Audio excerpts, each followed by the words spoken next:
সাকিব আল হাসানের পরিচয় দুইটা, এটা আমাদের মনে রাখতে হবে। খেলোয়াড় হিসেবে একটা পরিচয়, আরেকটা হচ্ছে ওনার রাজনৈতিক পরিচয়। উনি আওয়ামী লীগের প্যানেল থেকে একজন এমপি ইলেকশন করেছিলেন। তো মানুষের মধ্যে তো এই দুইটা নিয়েই মিশ্র প্রতিক্রিয়া আছে। বিসিবি এ বিষয়ে হয়তো একটা বক্তব্য দিয়েছে এবং রাষ্ট্রের জায়গা থেকে রাষ্ট্র প্রত্যেক নাগরিককেই নিরাপত্তা দিতে বাধ্য, এবং সেটা আমরা তো অবশ্যই করব। সাকিব আল হাসানের পরিচয় দুইটা, এটা আমাদের মনে রাখতে হবে। খেলোয়াড় হিসেবে একটা পরিচয়, আরেকটা হচ্ছে ওনার রাজনৈতিক পরিচয়। উনি আওয়ামী লীগের প্যানেল থেকে একজন এমপি ইলেকশন করেছিলেন। তো মানুষের মধ্যে তো এই দুইটা নিয়েই মিশ্র প্রতিক্রিয়া আছে। এখন খেলোয়াড় হিসেবে আমাদের একজন খেলোয়াড়কে যতটুকু নিরাপত্তা আমাদের দেওয়ার দায়িত্ব, সেটা অবশ্যই আমরা দিব।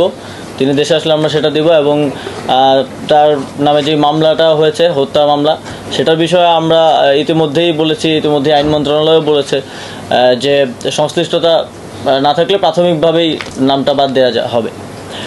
কিন্তু ওনার রাজনৈতিক পরিচয়ের কারণে জনগণের মধ্যে যদি ক্ষোভ থাকে, তাহলে মনে করেন আমার নিরাপত্তার জন্য কয়জন, 5 জন পুলিশ কনস্টেবল থাকে আর একজন গানম্যান থাকে।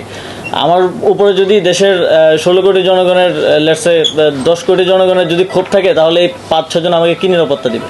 আমারও তো সেক্ষেত্রে নিরাপত্তার সুযোগ নেই। তো সেক্ষেত্রে জনগণের যদি কোথাও ক্ষোভ থাকে, সেটাকে তো আমাকেই রিডিউস করতে হবে আমার কথা দিয়ে। তো আমার মনে হয় যে ওনাকে ওনার জায়গাটা পরিষ্কার করা প্রয়োজন। রাজনৈতিক জায়গা থেকে ওনার যে রাজনৈতিক অবস্থান, সেটা নিয়েও কথা বলা প্রয়োজন। অলরেডি মাশরাফি বিন মুর্তজা বোধহয় কথা বলেছেন সেই বিষয়টি নিয়ে। তো জনগণের পক্ষ থেকে যদি নিরাপত্তা ঝুঁকি থাকে, সেটা কেউই কাউকে আসলে দিতে পারবে না। শেখ হাসিনাকেও তো নিরাপত্তা দেওয়া যায়নি, তাকে দেশ ছেড়ে পালাতে হয়েছে। তো সেই জায়গাটা, রাজনৈতিক বিষয়টা পরিষ্কার করা প্রয়োজন বলে আমি মনে করি। কিন্তু একজন খেলোয়াড় হিসেবে আমাদের প্রত্যেক খেলোয়াড়কে নিরাপত্তা দেওয়াই আমাদের দায়িত্ব, এবং সেই দায়িত্বটা আমরা পালন করব।